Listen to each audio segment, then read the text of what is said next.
বাংলাদেশে যে মানবাধিকার কমিশন যেগুলো ছিল এগুলোকে কখনো ওইভাবে ইন্টারন্যাশনালি রিকগনাইজ করা হয় না, এগুলো বি শ্রেণীর সংগঠন হিসেবে থাকে, এগুলো সরকারের তাবেদারিও করে অনেক সময়। এবং দেখা যায় যে সরকার এই ধরনের একটা প্রতিষ্ঠান দেবে যেখানে সরকারের সমালোচনা করবে, যেখানে সরকারের খুঁত আছে এগুলো তুলে ধরবে, তা হয় না। এখানে যেগুলোকে বসানো হয় এগুলো সরকারের একটা গোলাম টাইপ লোকজনকে বসানো হয়। আপনি যদি এদের হিস্ট্রি দেখেন, সবগুলো খুঁজে আনেন, তাদের রাজনৈতিক সম্পৃক্ততা দেখেন, তখন দেখবেন যে এরা দলীয় দালাল টাইপ লোকজন। এরা বরং সরকারকে সার্টিফিকেট দেয় যে কী ধরনের ইয়ে হবে।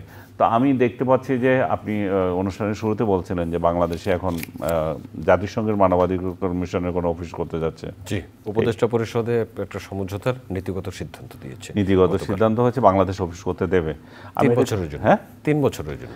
আমি এটাকে ওয়েলকাম করি, কারণ এই ধরনের প্রতিষ্ঠান যখন থাকে তখন তদারকিটা আরও একটু বেটার হয়, লোকজন আরও বেশি সক্রিয় থাকে। আর এখন প্রশ্ন আসতে পারে বাংলাদেশে কেন এই ধরনের প্রয়োজন দেখা দিল।